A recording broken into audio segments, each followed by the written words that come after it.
Australians are now buying more new clothes per person than any other country, according to new research from the Australia Institute.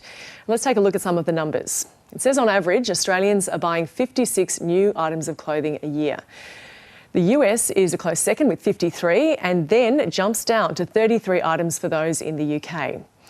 Now, it's estimated 1.4 billion units of new clothing come into the Australian market each year, with 200,000 tonnes of it eventually ending up in landfill. Fast fashion is thought to make up the bulk of this waste, with the average price of these items sitting at just $13. Despite this, researchers found Australians do have concerns about the amount of textile waste, with 2/3 worried about the impact on the environment. So what's fueling the purchases and what measures are being put in place to address the waste problem?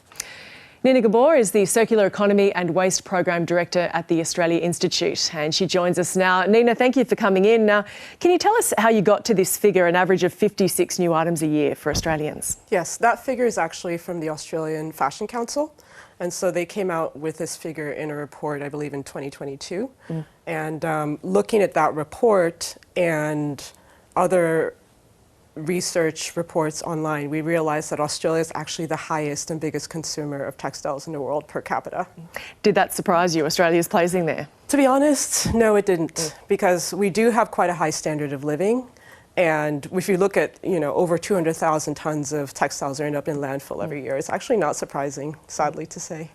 What evidence was there in these figures that it was fast fashion?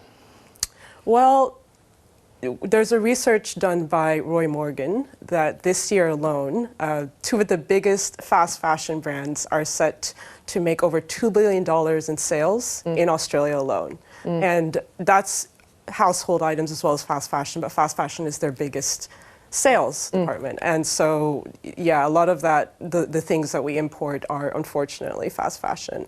And, a lot of that is polyester, which is plastic.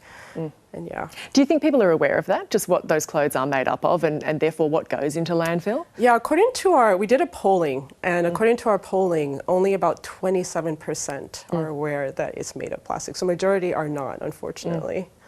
Now, we'll go to where the government can make changes in a moment, but firstly, to what extent do individuals take responsibility here for this, and to what extent should the clothing industry? Well, according to our polling, I think roughly about 52% feel that the consumers should take responsibility. However, we feel like the government should take responsibility because, with the cost of living crisis, convenience, consumers, they're responsible to an extent. However, the government needs to put in more rules, more policies to ensure that these fast fashion companies are taxed. We talk about introducing a French-style tax to curb the purchase of fast fashion and reduce the waste. Because it's better to turn off the tap of waste than try to manage the waste. So government policy to make the clothing industry act on this? Absolutely, make the clothing industry responsible. I mean, the person who's creating the waste should be responsible for reducing and managing the waste, right? Yeah, so tell us more about that, the government policy that can be used, the French-style fast fashion tax for one of them. Yes, so the French-style fast fashion tax says about €5 per garment, which comes to roughly about $10 Australian dollars per garment. So we believe that this would reduce the purchasing of these fast fashion, ultra fast fashion garments, right? And that funding can go into an Australian circular economy textiles industry, funding Australian businesses, small and medium-sized, as well as large businesses, helping them scale. The ones particularly who are manufacturing circular ways, they're using natural textiles, they're using less toxic chemicals or no toxic chemicals, and they're manufacturing to eliminate waste and for regeneration purposes. So in Australia, we've got the seamless scheme. Is that doing enough at this point? Well, seamless is a good start towards the circular textiles industry. However, we need to. Seamless has a levy of 4 cents per garment for its circular purposes, and our research finds that we need to charge at least 50 cents per garment to be able to cater for things like recovery and sorting and domestic recycling. It's a lot, and it costs a lot. Using volunteers alone is not going to work. Right? Now, banning the export of textile waste.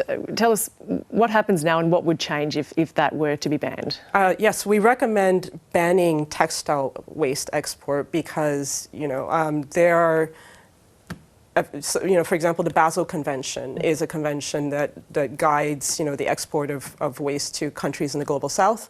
They're putting motions in place to ban textile waste, global north countries banning textile waste to countries in the global south. And we need to get ahead of that and ban textile waste before we're forced to, just like, China back in 2017-18, stopped taking our recycling. And banning textile waste would force us rather would incentivize us to have domestic recycling here in Australia. And then it would also force businesses as well as retailers to take responsibility and accountability for their waste, as opposed to shipping it to countries where, it pollutes the land, it pollutes the beaches and the oceans, and also fills up their landfills and adds to emissions. So we're actually just pushing our waste onto somebody else to deal with and calling it recycling, which is not right. Nina Gabor from the Australia Institute, thanks for coming in. Thanks for having me.